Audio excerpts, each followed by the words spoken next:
ពេលខ្លះហត់ចង់បោះបង់ចោលម្ដងដែរនឹងដោយសារតែការខិតខំប្រឹងប្រែងវាហាក់បីដូចជាគ្មានលទ្ធផលសោះពីមួយថ្ងៃទៅមួយថ្ងៃមានអារម្មណ៍ថាហត់ទៅហត់ទាំងចិត្តហត់ទាំងកាយខំប្រឹងរាល់ថ្ងៃចង់ឲ្យជីវិតរបស់ខ្លួនឯងមានក្តីសុខប៉ុន្តែតាមមើលទៅវាពិបាកខ្លាំងណាស់នៅពេលដែលយើងអាយុកាន់តែច្រើនទៅទំនួលខុសត្រូវកាន់តែចូលមកក្នុងជីវិតរបស់យើងមួយហើយមួយទៀតបញ្ហាត្រូវដោះស្រាយមិនចេះចប់ទោះបីជាខំប្រឹងប្រែងខ្លាំងប៉ុណ្ណាពេលខ្លះមានអារម្មណ៍ថាវាដូចជាអត់តបស្នងមកយើងវិញសោះតើវាមកពីព្រំលិខិតវាមកពីវាសនារបស់យើងកំណត់ឲ្យបែបនេះឬក៏យ៉ាងណាខ្ញុំក៏មិនដឹងដែរគ្រាន់តែដឹងថាពេលខ្លះចង់បោះបង់ចោលអ្វីៗគ្រប់យ៉ាងហើយចង់ចាក់ចេញពីកន្លែងនេះទៅឲ្យឆ្ងាយទៅកន្លែងដែលគ្មានអ្នកស្គាល់យើងទៅចាប់ផ្ដើមជីវិតថ្មីនៅទីនោះប៉ុន្តែវាមិនអាចដោយសារតែយើងមានទំនួលខុសត្រូវច្រើនត្រូវរ៉ាប់រងច្រើនត្រូវដោះស្រាយត្រូវប្រឈមជាមួយនឹងបញ្ហាទំនួលខុសត្រូវទៅលើគ្រួសារឪពុកម្ដាយក៏កាន់តែចេះ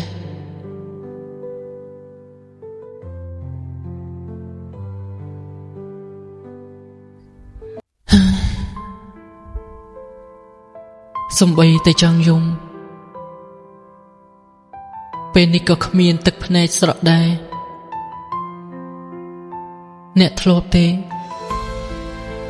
នៅពេលដែលនៅក្នុងខ្លួនរបស់យើងវាសោកសៅខ្លាំងពេក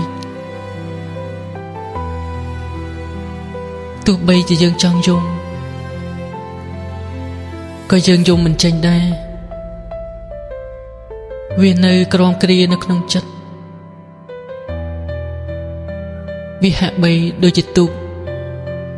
ដែលអណ្ដែតកណ្ដាលទន្លេ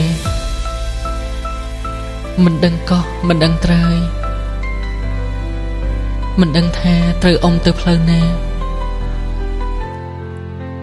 មិនដឹងថាត្រូវលើកដៃហៅអ្នកណា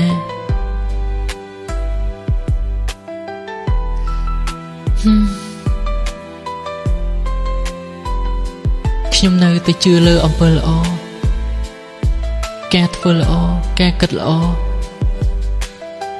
បើទោះបីជាពេលនេះវាមិនទាន់មានលទ្ធផលប៉ុន្តែគង់តែថ្ងៃណាមួយវាហុចផលមកឲ្យយើងនោះទេជីវិតត្រូវតែទៅមុខទោះបីជានៅកណ្ដាលទន្លេ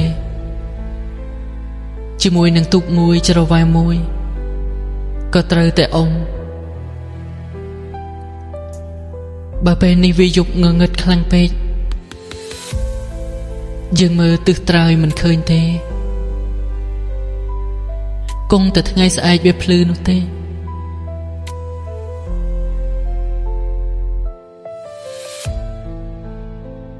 ដូចនេះហើយយើងមិនគួរណាបោះបង់វាងាយពេកនោះទេ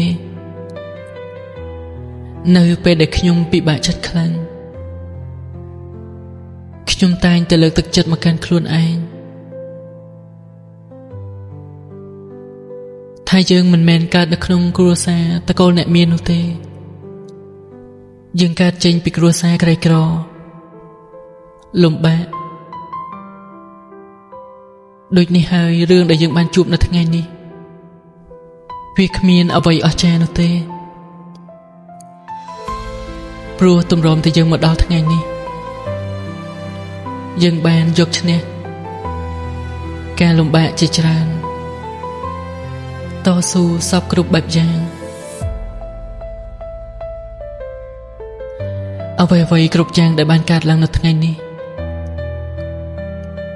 វាគង់តែកន្លងផុតទៅហើយវាក៏បន្សល់ទុកជាអតីតកាលតែប៉ុណ្ណោះដូចនេះហើយរឿងដែលយើងអាចដោះស្រាយបានយើងក៏ខិតខំប្រឹងប្រែងដោះស្រាយវាទៅរឿងដែលយើងបានខិតខំប្រឹងប្រែងហើយប៉ុន្តែវាគ្មានផ្លូវដែលយើងអាចដោះស្រាយវាបានទុកឲ្យពេលវេលាជាអ្នកចាត់ចែងតែនោះចុះរាត្រីយប់នេះគឺមានតែប៉ុណ្នេះជូនពរទៅប្រិយមិត្តទាំងអស់គ្នាស្ដាប់ហើយគេងលក់លងលក់ស្រួលព្រឹកឡើងភ្ញាក់មានកម្លាំង